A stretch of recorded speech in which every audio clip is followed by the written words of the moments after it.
Hello friends, स्वागत है आप लोग का रुद्रा क्लासेस में। तो फ्रेंड्स, तो फिर चलिए स्टार्ट करते हैं। आज हमारा पॉलिटी का अगला लेक्चर है यूनियन एंड इट्स टेरिटरी। तो इंडिया के यूनियन और उसके टेरिटरीज के बारे में पढ़ेंगे, समझेंगे। तो देखते हैं कि संविधान में संविधान में क्या क्या चीज़ें हैं इसको लेके। तो article 1 to 4 under article 1 to 4 part 1 of the constitution deals with the union and it's territory. तो कॉन्स्टिट्यूशन में पार्ट 1 से लेके 4 तक, पार्ट 1 में आर्टिकल 1 से 4 तक यूनियन एंड इट्स टेरिटरीज की बातें की गई हैं। आगे देखते हैं union of state. Article 1 describe India that is Bharat is a union of state rather than a federation of state. तो आर्टिकल 1 में क्या कहा गया है कि इंडिया जो है यूनियन ऑफ स्टेट है, ना कि फेडरेशन ऑफ स्टेट है। तो यूनियन ऑफ, तो पहले ये समझते हैं इंडिया दैट इज भारत ये क्यों कहा गया कि जब हमारा कॉन्स्टिट्यूशन ड्राफ्ट हो रहा था तो बहुत सारे लोगों ने, वो और भी जो मेंबर्स थे, कुछ लोगों ने कहा कि इसको इंडिया के नाम से जाना जाए कॉन्स्टिट्यूशन में, और कुछ लोगों ने इसको भारत के नाम से भारत के नाम से जाना जाए, इसकी वकालत की। तो इसको क्या किया, दोनों को मद्देनज़र रखते हुए जो हमारे ड्राफ्टिंग कमेटी ने क्या कर दिया कि इंडिया दैट इज़ भारत। तो दोनों लोग की बातें रखी जा चुकी थी। तो इसके पीछे की यही हिस्टोरिकल बैकग्राउंड, और कुछ खास नहीं है। Union of state rather than A federation of state. Union of state और फेडरेशन ऑफ स्टेट में क्या अंतर है, एग्जाम्पल ले लेते हैं। इंडिया का एग्जाम्पल ले लेते हैं और एक यूएस का एग्जांपल ले लेते हैं। जैसे यहाँ पे दिया हुआ है कि US rather than federation of state नहीं दिया हुआ है, तो एज लाइक यूएस। तो इंडिया ऑफ स्टेट क्या है कि इंडिया जो कि कंट्री है जिसके अंदर बहुत सारे स्टेट्स हैं, और ये सारे स्टेट्स जो हैं ये यूनाइटेड है, ये इंडिया से यूनाइटेड है। यानी कि ये सारे स्टेट इंडिया को ओवरलैप नहीं कर सकते, इसको डिसओबे नहीं कर सकते हैं। लेकिन अपने स्टेट्स के अपनी अपनी गवर्नमेंट है, और वो सारे स्टेट्स अपने अपने तरीके से स्टेट्स को रन करते हैं। लेकिन ये इस इंडिया की ये जो यूनियन है, ये जो यूनिटी है, इसको ओवरलैप नहीं कर सकते। तो ये था इंडिया का। यूएस का समझते हैं। यूएस का क्या है कि थोड़ा सा हिस्टोरिकल भी इसको हम समझेंगे। एक टाइम पे ब्रिटिश की गवर्नमेंट, ब्रिटिश में किंग थे, किंग जॉर्ज किंग थे। तो उन्होंने क्या किया, जो कैथलिक और प्रोटेस्टेंट दो क्रिश्चियंस होते हैं, तो जो कैथलिक क्रिश्चियंस हैं उन सारे लोगों को, जो प्रोटेस्टेंट की मेजॉरिटी ज़्यादा थी ब्रिटेन में और कैथलिक की कम थी, तो उन कैथलिक जो क्रिश्चियंस थे उनका मैसेकर स्टार्ट कर दिया। तो बहुत सारे जो कैथलिक्स थे वो अपना ये जो कॉन्टिनेंट है, ये जो ब्रिटिश जो आइलैंड है, ये सारा छोड़ के यूएस आइलैंड पर आते चले गए। उस टाइम पे अमेरिकन आइलैंड पर आते चले गए। उस टाइम पे अमेरिकन आइलैंड की खोज हो चुकी थी। तो जो वेल्दी और प्रॉस्पेरस काफ़ी बिजनेसमैन थे जो कैथलिक्स थे, वो सारे यहाँ से छोड़ के ब्रिटिश ये अमेरिका में चले आए। अमेरिका में आने के बाद जो भी उद्योगपति थे, जो बड़े बड़े लोग थे, वो अपने अपने कुछ एरिया को कवर करने लगे। इन एरियाज़ को कवर करके अपना बिजनेस करने लगे। कुछ टाइम बाद धीरे धीरे वो एरिया एक स्टेट में तब्दील होता चला गया। बाद में इसी ब्रिटिशर ने ये सोचा कि ये तो हमारे ही ब्रिटिशर नागरिक हैं, इन पे ये तो फिर हमारे ही अंडर फिर भी आएंगे, हमारे इस कॉलोनीज के अंदर आएंगे, तो इसको रद्द करने लगे। तो ये अपने फ्रीडम के लिए, ये अमेरिकन कॉन्टिनेंट अब इसको फ्रीडम चाहिए था। तो ये अपने फ्रीडम के लिए क्या कि ये जो भी स्टेट्स थे, छोटे छोटे जो स्टेट्स बटे थे, यानी कि जो बिजनेसमैन, जो प्रॉस्पेरस कम्युनिटी थी जो यहाँ पे बसी थी, वो जो स्टेट बनाई थी, वो सारे स्टेट एक हो गए और एक होकर एक नेशन का निर्माण किए, जिसे यूनाइटेड स्टेट ऑफ अमेरिका कहा जाता है। इसीलिए देखिए इसका फुल फॉर्म है यूनाइटेड स्टेट, यानी कि ये जो कंट्री है ये वो स्टेट्स की unity, state United of state का एक रिजल्ट है। तो सारे मिलकर एक यूएस का निर्माण करते हैं और बाद में फिर अपनी इंडिपेंडेंस की लड़ाई लड़ते हैं और बाद में फिर आज़ादी पाते हैं। तो ये था यूएस का थोड़ा सा हिस्टोरिकल बैकग्राउंड। तो यूएस में क्या है कि सारे जो 50 स्टेट्स हैं वो सारे स्टेट इंडिपेंडेंट हैं, वो अपने अपने तरीके से वो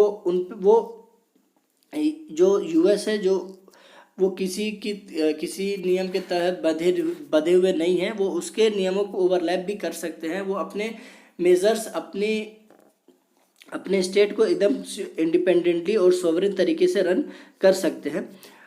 इसलिए इसे यूनाइटेड फेडरेशन ऑफ स्टेट भी कहा जाता है। ठीक है, फिर से एक बार समरी समझ लेते हैं इसको। यूनियन ऑफ इंडिया और यूनाइटेड स्टेट और फेडरेशन ऑफ स्टेट्स में क्या अंतर है। देखिए, फेडरेशन ऑफ स्टेट का एग्जांपल है यूएस, यूनियन ऑफ इंडिया का एग्जांपल है इंडिया। यानी कि देखिए एकदम सिंपली ऐसे समझते हैं, इंडिया कंट्री है, उसके अंदर बहुत सारे स्टेट्स हैं जो कि इंडिपेंडेंटली सोवरेन तरीके से अपने स्टेट्स को रन करते हैं। बट ये इंडिया की यूनिटी है, इंडिया जो नेशन की सोवरेनिटी है या इंडिया की सोवरेनिटी है, उसको ओवरलैप नहीं कर सकते, यानी कि एक सेंट्रल गवर्नमेंट यहाँ पे होगा और इसके अंडर फिर बहुत सारे स्टेट्स होंगे और उसको सबको रन करेंगे। फेडरेशन ऑफ स्टेट में क्या है, यूएस जो है यूनाइटेड ऑफ स्टेट्स से बहुत सारे स्टेट्स मिल के कंट्री बनाए, यानी कि देखिए दोनों का अंतर समझिए। इंडिया में क्या है कि एक कंट्री के अंदर बहुत सारे स्टेट्स हैं और यूएस में क्या है, बहुत सारे स्टेट मिलके एक कंट्री का निर्माण किया, सिंपली यही समझिए। तो यहाँ पे कहा गया है कि union of India is union of states rather than a federation of states. आगे देखते हैं, provision deals with the two thing, one name of the country और टाइप ऑफ पॉलिटी।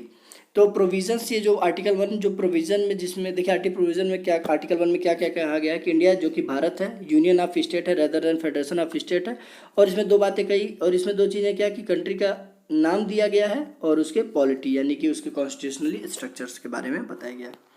देखिए according to article 1 the territory of India can be classified into तीन category में classified है। क्या क्या है, पहला है कि टेरिटरी ऑफ स्टेट, दूसरा है यूनियन टेरिटरी, तीसरा है territory that may be acquired by the government of India at any time, यानी कि कोई भी अदर टेरिटरी भी इंडियन गवर्नमेंट एक्वायर कर सकती है किसी भी टाइम पे। इसकी बातें भी आर्टिकल 1 में कही गई है। टेरिटरी ऑफ स्टेट्स है ये भी कही गई है और यूनियन टेरिटरी भी एग्जिस्ट करती है, ये सारी चीज़ें कही गई हैं। तो आगे देखते हैं कि name of state and union territory and their territorial extent are mentioned in the first schedule of the constitution. At present there are 28 state and 9 union territory। तो स्टेट्स का नाम, यूनियन टेरिटरी और उनका टेरिटोरियल जो भी extension है वो सारा शेड्यूल 1 के कॉन्स्टिट्यूशन में शेड्यूल 1 में दिया गया हुआ है।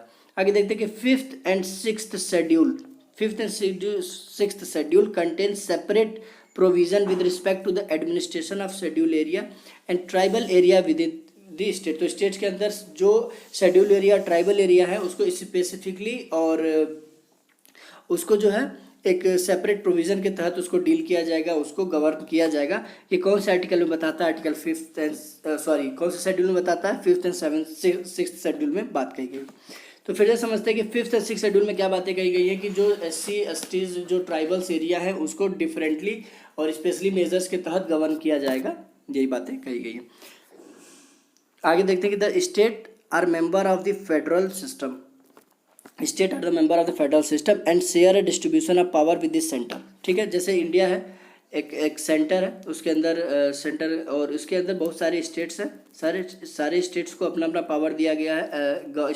सारे स्टेट्स में अपनी अपनी गवर्नमेंट है और स्टेट को अपने तरीके से रन करने का उनको पावर दिया गया है। ठीक है, जैसे यहाँ पे लिखा हुआ है कि शेयर डिस्ट्रीब्यूशन ऑफ पावर। ठीक है, इंडिया में डिस्ट्रीब्यूशन ऑफ पावर है। India is a federal country का मतलब क्या है कि एक सेंटर है। और देखिए बार बार सेंटर का एग्जांपल क्यों ले रहा हूँ कि इंडियन पॉलिटी, इंडियन कॉन्स्टिट्यूशन के हिसाब से मैं चीज़ों को समझाना चाह रहा हूँ। ये जो सेंट्रल गवर्नमेंट है जो सारे स्टेट्स को एक बराबरी गवर्न करती है, और स्टेट्स में और डिस्ट्रीब्यूशन ऑफ पावर, सेंटर के पावर अलग है, स्टेट के पावर अलग है। स्टेट को अपना पावर कुछ दिया गया है कि स्टेट गवर्नमेंट एक बने और अपने स्टेट्स को गवर्न करे, और एक सेंटर है जो पूरे स्टेट्स को गवर्न करती थी। ये डिस्ट्रीब्यूशन ऑफ पावर है, शेयर डिस्ट्रीब्यूशन ऑफ पावर, यही चीज़ है। आगे the union territory and the acquired territory of the other hand are directly administered by the central government. लेकिन कुछ यूनियन टेरिटरीज हैं और कुछ एक्वायर्ड टेरिटरीज हैं, जैसे कि गोवा एक एक्वायर्ड टेरिटरी पहले थी, और वैसे बहुत सारे दादर नागर हवेली यूनियन टेरिटरी जो फ्रांस से ली गई थी और पोर्तुगीज से गोवा लिया गया था। जारी कुछ एक्वायर्ड टेरिटरी हैं, जैसे सिक्किम एक्वायर्ड टेरिटरी, अभी की बात थी पहले बता रहा हूँ, सिक्किम पहले एक एक्वायर्ड टेरिटरी थी। यूनियन टेरिटरी, ये सारी चीज़ें जो सेंट्रल गवर्नमेंट के द्वारा डायरेक्ट गवर्न की जाती है। ठीक है, जो स्टेट गवर्नमेंट है, जो स्टेट्स हैं उनकी अपनी गवर्नमेंट है, वो अपने तरीके से स्टेट्स को गवर्न करते हैं, और जो यूनियन टेरिटरी है और जो सेंटर के द्वारा डायरेक्ट एक्वायर किए गए हैं उसको डायरेक्टली सेंटर के द्वारा एडमिनिस्टर किए जाते हैं। ठीक है, अगला पॉइंट क्या है कि being a sovereign state India can acquire foreign territories according to the modes of recognised by international law. India as a sovereign state है, सोवरेन स्टेट का पिछले कई लेक्चर्स में सोवरेन स्टेट का मतलब बता सकता हूँ। तो इंडिया इज एक सोवरेन स्टेट है। सोवरेन स्टेट मतलब कि इंडिया अपने डिसीजंस, अपने लॉज, हर चीज़ के बनाने के लिए इंडिपेंडेंट है, उसके ऊपर उसको किसी की इजाज़त लेने की ज़रूरत नहीं है, यानी कि टोटली इंडिपेंडेंट है, चाहे कॉन्स्टिट्यूशनली हो, चाहे लेजिस्लेटिव के पर्सपेक्टिव से, एग्जीक्यूटिव के पर्सपेक्टिव से। तो इंडिया कम्प्लीटली जो है फ्रीडम इंडिपेंडेंट है। तो इंडिया कोई भी फॉरेन टेरिटरी एक्वायर कर सकती है, और उस इंटरनेशनल लॉ के तहत इंडिया कोई भी फॉरेन टेरिटरी को एक्वायर कर सकती है, जैसे कि सिक्किम को एक्वायर कर चुकी है। अब देखिए एक्वायर करने का तरीका क्या है। सेशन से following treaty purchase, gift, lease और प्लेबसाइड।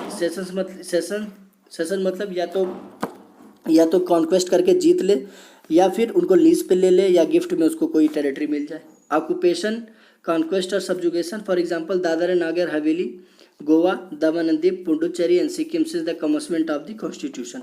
तो एक सब्जुगेशन, एक ऑक्यूपाई करिए, किसको ऑक्यूपाई करिए, दादर नागर हवेली को, गोवा को आपको बताता हूँ कि ऑपरेशन विजय के नाम से गोवा पे 60s के टाइम पे 1960s के टाइम पे गोवा पे पोर्तुगीज से इन्होंने छीना था, तो कॉन्क्वेस्ट करके गोवा को छीना था, और कुछ को कॉन्क्वेस्ट करके, कुछ को परचेज करके, और कुछ को सब्जुगेशन के टाइप से एक्वायर किया। तो दादर नागर हवेली, गोवा, दमन and Diu, Puducherry and Sikkim since the commencement of the constitution. तो सिंपली यही मतलब है कि यही इसमें पॉइंट में यही कह रहा है, इंडिया एक सोवरेन स्टेट है और किसी भी अदर टेरिटोरियल को एक्वायर कर सकती है, ठीक है।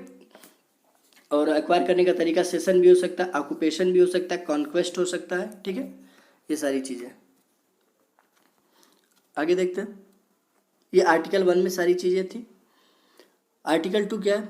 Article 2 empower the parliament to admit into the union of India, ठीक है, और इस्टेब्लिश न्यू स्टेट और such terms and condition as things fit, ठीक है। इंडिया, आर्टिकल 2 है, पार्लियामेंट को एम्पावर करती है कि कोई भी स्टेट्स को इस्टेब्लिश कर सकती है, कोई भी नया स्टेट बना सकती है, या फिर किसी भी जो इंडिपेंडेंट स्टेट है यूनियन ऑफ स्टेट्स में उसको शामिल कर सकती है। तो ये पार्लियामेंट को आर्टिकल 2 एम्पावर करता है इन सारी चीज़ों के लिए। आगे क्या है कि 10 article 2 grants 2 powers to the parliament, ठीक है। आर्टिकल 2 पावर क्या देता है पार्लियामेंट को, देखते हैं। Power to admit into the union of India new state, ठीक है। Power to admit into the union of India new state, किसी नए स्टेट को यूनियन ऑफ इंडिया में शामिल कर सकती है, ठीक है। The power to establish new state, या नए स्टेट का पावर है, या उनको नया स्टेट इस्टेब्लिश कर सकती है, इसका भी पावर दिया गया है, जैसा अभी ऊपर मैं आपको ये चीज़ बता चुका हूँ। Article 2 relates to the admission or establishment of new state that are not part of the union territory. जो स्टेट्स यूनियन टेरिटरी का पार्ट नहीं है उसको भी, यूनियन ऑफ इंडिया का पार्ट नहीं है, not a part of union, उसको भी अपने यूनियन ऑफ स्टेट्स में शामिल कर सकती है, वो पावर दिया गया है उसको। नए न्यू स्टेट इस्टेब्लिश कर सकती है, न्यू स्टेट बना के अपने यूनियन में शामिल कर सकती है। आर्टिकल 3 का गया कि रिलेट्स टू द फॉर्मेशन और change in the existing state of union India. जो स्टेट अभी ऑलरेडी एग्जिस्ट कर रहे हैं उसको नए फॉर्म में भी नए फॉर्म दे सकती है, उसको चेंज कर सकती है, इन सब का भी पावर यूनियन ऑफ इंडिया को दिया गया है। Parliament power to reorganise the state, ठीक है। इसको देखते हैं कि आर्टिकल 3 ऑथराइज द पार्लियामेंट, ठीक है। आर्टिकल 3 पार्लियामेंट को ऑथोराइज करती है नया स्टेट रिकॉग्नाइज करने के लिए। देखिए क्या क्या ऑथोराइज करती है कि form a new state by separation of territory from any state और बाय यूनाइटिंग टू और मोर स्टेट और पार्ट्स ऑफ स्टेट और by uniting any territory to part of state. यानी कि इंडिया पार्लियामेंट को पावर करती है कि किसी भी टेरिटरीज को किसी दो टेरिटरी को ऐड करके एक स्टेट बना सकती है, या एक स्टेट को 2 भाग में चेंज कर सकती है, या एक स्टेट को 2 या 2 से अधिक भाग में चेंज कर सकती है, या 3 स्टेट को ऐड करके एक स्टेट बना सकती है। तो ऐसे चेंजेस का पावर पार्लियामेंट को आर्टिकल 3 प्रोवाइड कराता है। और क्या क्या कराता है देखते हैं कि increase the area of any state, किसी भी स्टेट की एरिया इंक्रीज कर सकती है। Diminish the area of any state, किसी भी एरिया का बाउंड्री है जो जोग्राफिकल एरिया जो लेंथ उसको कम कर सकती है। Alter the boundary of state, ठीक है, किसी भी एरिया, जैसे स्टेट है कि किसी भी एरिया को ख़त्म कर सकती है, या इसके एरिया को अल्टर कर सकती है, यानी कि बढ़ा या घटा भी सकती है। Alter the name of the state, और स्टेट का नाम भी चेंज कर सकती है, ठीक है। ये सारा आर्टिकल 3 पावर पार्लियामेंट को देता है। तो आर्टिकल 3 और क्या कहता है, लेस डाउन 2 कंडीशन, क्या 2 कंडीशन है। 1, अ bill contemplating the above changes can be introduced in the parliament only with the prior recommendation of the president, ठीक है। तो ये जो लॉ या स्टेट के बाउंड्रीज चेंज करने का, अल्टर करने का और सारी चीज़ों का ये सारी चीज़ों का जो पावर है वो पार्लियामेंट को दिया गया है। पार्लियामेंट में इसको लेके बिल इंट्रोड्यूस हो सकता है, लेकिन कब होगा, प्रेसिडेंट के प्रायर रिकमेंडेशन पे ही। वनली का मतलब देखिए, वनली बहुत इंपॉर्टेंट लेटर्स है ये पॉलिटी में, इसको एकदम ध्यान में रखिएगा। वनली हो और वनली ना हो तो पूरा स्टेटमेंट चेंज हो जाता है। यानी कि अगर पार्लियामेंट में किसी भी स्टेट का बाउंड्री या नाम कुछ भी अल्टर करने के लिए बिल पार्लियामेंट में लाया जा सकता है, लेकिन सिर्फ प्रेसिडेंट के प्रायर रिकमेंडेशन पे ही ये बिल आ सकता है। दूसरा क्या है, before recommending the bill the president has to refer the same to the state legislature concern for expressing its views within specified area. अगर कोई स्टेट का कुछ भी अल्टर करना हो तो प्रेसिडेंट क्या करता है कि वो बिल वो रिकमेंड करता है और वही उस स्टेट के लेजिस्लेचर में भी भेजता है उस बिल को, उस स्टेट का व्यूज़ जानने के लिए। The president is not bound by the views of the state legislature and may either accept or reject him even if the view receive on time. देखिए ये जो छुपा हुआ है, ये जो कट गया है, इसका यहाँ पे लिखा हुआ view that receive on time. इसका मतलब क्या हुआ कि देखिए अगर आर्टिकल 3 एम्पायर करता है, आर्टिकल 3 ये कहता है कि आर्टिकल 3 में दो पार्ट है, ठीक है। पहला पार्ट ये कहता है कि कोई भी चेंजेस आते हैं, कोई भी स्टेट के बाउंड्रीज या नाम में कुछ भी अल्टरेशन करना है तो वो बिल पार्लियामेंट में ला सकता है, और वो बिल सिर्फ वनली याद रखिएगा कि प्रेसिडेंट के रिकमेंडेशन पे ही आता है। और ये कहता है दूसरा ये कह रहा है, आर्टिकल 3 का पार्ट भी कह रहा है कि अगर वो बिल पार्लियामेंट में आ जाता है प्रेसिडेंट के रिकमेंडेशन में आने के बाद, प्रेसिडेंट उस बिल को स्टेट लेजिस्लेचर में भेजता है उसको व्यूज़ जानने के लिए, लेकिन वो जो व्यूज़ स्टेट देगा उस व्यूज़ को मानने के लिए प्रेसिडेंट बाउंड नहीं है। इसको एकदम याद कर लीजिएगा, बहुत इंपॉर्टेंट है। प्रेसिडेंट उनके रिकमेंडेशन को एक्सेप्ट भी कर सकता है और रिजेक्ट भी कर सकता है। तो ये आर्टिकल 3 कहता है। आगे देखते हैं क्या है। तो आर्टिकल 3 था। ऐसे ऐसे धीरे धीरे सारे आर्टिकल्स को हम लोग समझते जाएंगे कि India is rightly describe as an indestructible union of destructible state. India is a union of destructible state. क्या है कि आपको पता है कि ये यूनियन है जो एकदम India is a union of state, आपको समझा चुका हूँ। इसके अंदर बहुत सारे जो स्टेट है, तो इस स्टेट का बाउंड्री अल्टर हो सकता है, चेंज हो सकता है, या स्टेट को एबॉलिश किया जा सकता है। तो ये डिस्ट्रक्टिबल स्टेट्स हो सकते हैं, लेकिन ये जो हमारा यूनियन ही इंडेस्ट्रक्टिबल है। बट ये देखिए, union government can destroy the states को यूनियन गवर्नमेंट डिस्ट्रॉय कर सकता है, whereas the state government can not destroy the union, ठीक है। जबकि state government can not destroy the union, state government union को डिस्ट्रॉय नहीं कर सकती है। और ये यूएसए में क्या है कि ना स्टेट गवर्नमेंट यूनियन को डिस्ट्रॉय कर सकती है, ना यूनियन स्टेट गवर्नमेंट को डिस्ट्रॉय कर सकती है, यानी कि इंडेस्ट्रक्टिबल यूनियन ऑफ इंडेस्ट्रक्टिबल स्टेट। अब देखते हैं आर्टिकल 4 हमारा क्या कहता है। आर्टिकल 3 तक हम पढ़ चुके हैं।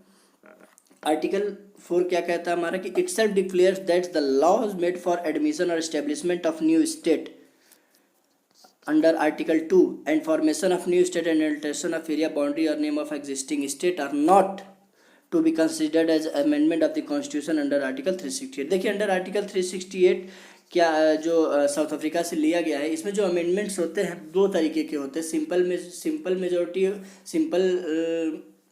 सिंपल और majority.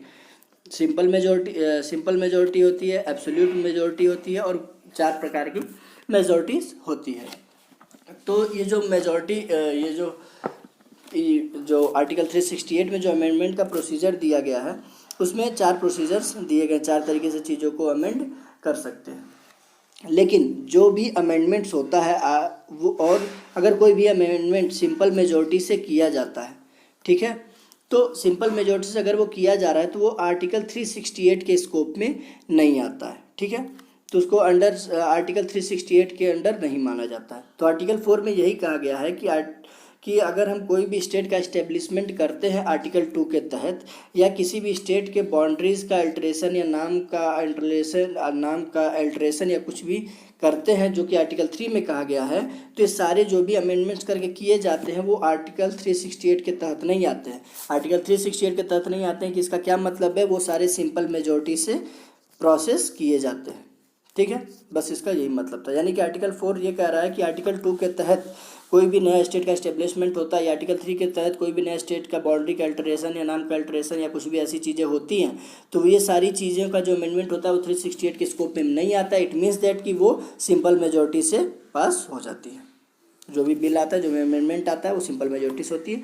Such law can be passed by, देखिए दिया हुआ simple majority, by the ordinary legislative, ठीक है। ऑर्डिनरी लेजिस्लेटिव कोई भी बिल लेके आता है ऑर्डिनरी वे में और सिंपल मेजोरिटी से पास कर दिया जाता है। देखिए आगे चल के आपको हम बताएंगे कि सिंपल मेजोरिटी, ठीक है, absolute majority,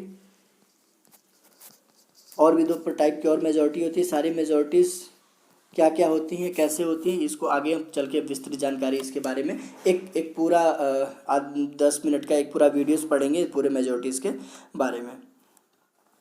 simple majority, special majority, absolute majority, effective majority. देखिए आपको यहाँ बता देता हूँ 4 टाइप की मेजोरिटी होती है। सिंपल, ठीक है, स्पेशल, एब्सोल्यूट और इफेक्टिव, तो 4 टाइप के होते हैं, ठीक है। अब इसमें कैसे कैसे होते हैं आपको आगे बताएंगे।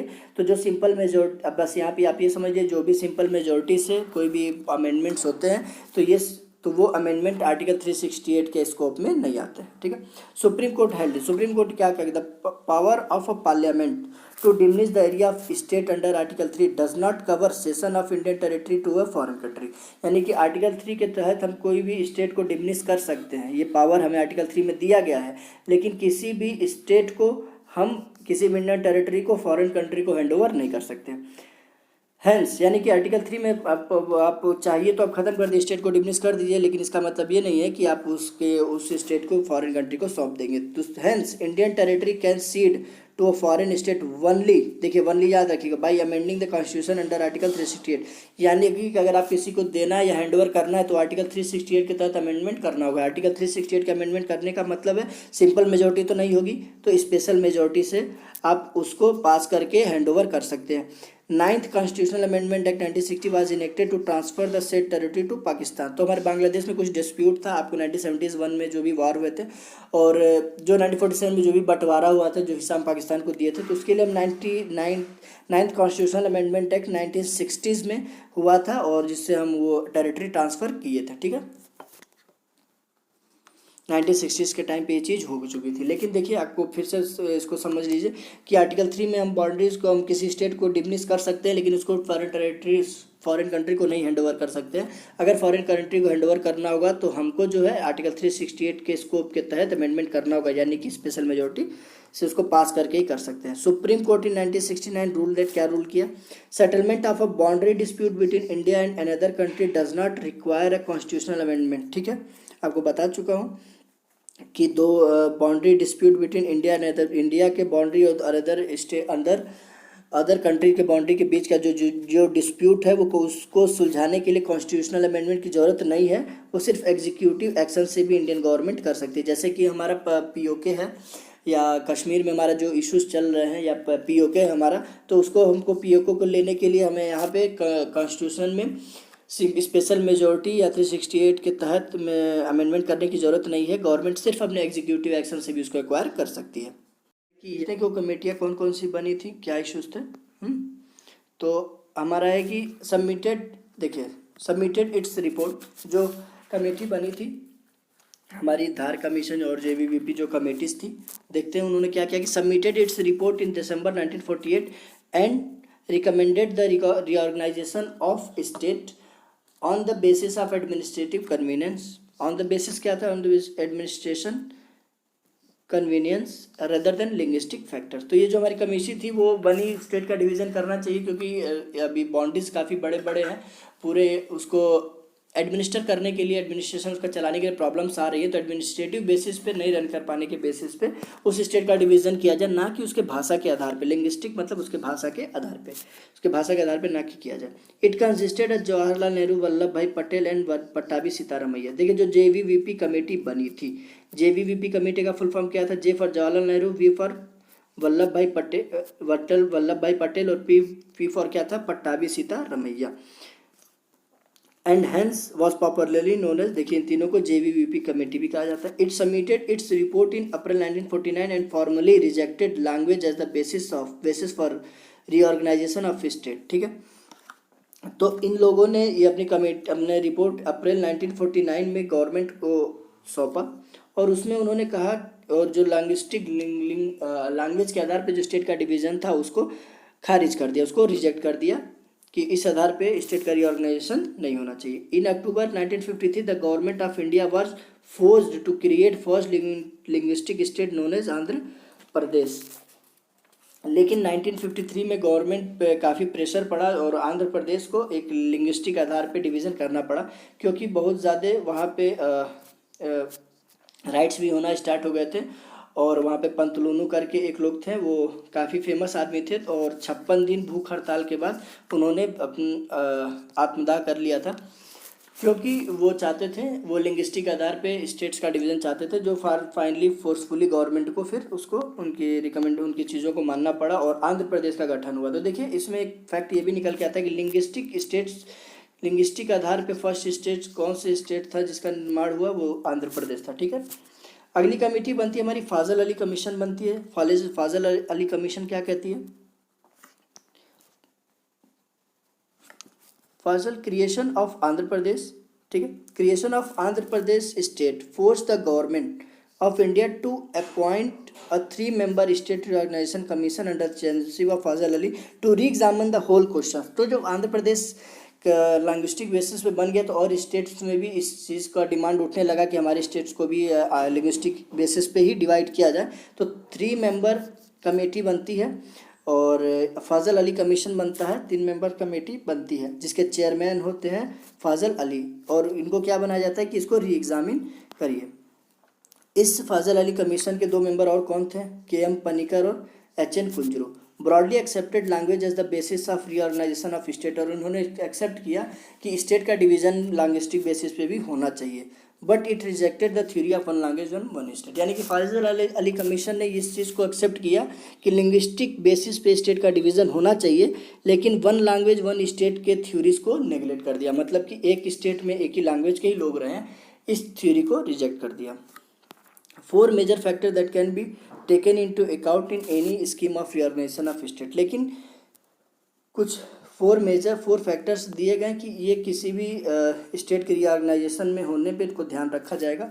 क्या था? पहला क्या था कि preservation and strengthening of unity and security of country, कि उस देश की एकता को, स्ट्रेंथ को, यूनिटी को प्रिजर्व करना पड़ेगा। लिंग्विस्टिक एंड कल्चरल होमोजेनिटी होनी चाहिए। Financial, economic and administrative consideration ये भी होना चाहिए। Planning and promotion of welfare of people in each state, ठीक है, as well as nation as a whole. तो ये चारों नॉर्म्स थे जो किसी भी रीऑर्गेनाइजेशन ऑफ स्टेट में उनको ध्यान रखने की ज़रूरत थी, और मतलब रिकमेंड किया गया कि अगर कोई भी आप रीऑर्गेनाइजेशन ऑफ स्टेट जिस बेसिस पे भी करिए, लेकिन इस चारों चीज़ों का आपको ध्यान रखना पड़ेगा। चेंज ऑफ नेम्स देखते जाए, यूनाइटेड प्रोविंस, कुछ फिर बहुत सारे स्टेट लिंग्विस्टिक बेसिस पे डिवीज़न हुए, कुछ एडमिनिस्ट्रेटिव बेसिस पे, लेकिन ज़्यादातर लिंग्विस्टिक बेसिस पे स्टेट्स का डिवीज़न होता गया। फिर आगे का प्रोसेस एक चेंज ऑफ नेम्स, जो स्टेट्स का नेम चेंज किया गया।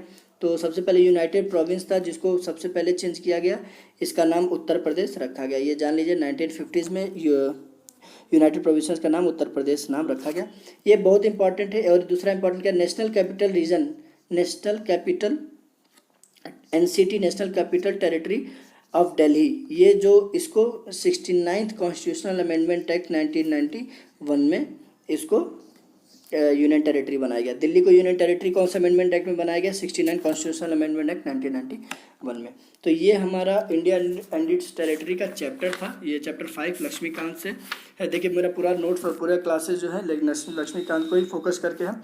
तो आप, क्योंकि ये सफिशिएंट बुक है और बहुत इंपॉर्टेंट बुक है, आपको इसमें से जो भी ना समझ में आया हो तो कमेंट बॉक्स में कमेंट करके बताइएगा, मैं फिर से समझाने की कोशिश करूंगा, क्योंकि अब आपको यहाँ से कॉन्सेप्ट समझने की बहुत ज़रूरत है। हर वर्ड्स, हर टर्म्स, हर चीज़ आपको क्लियर होना चाहिए।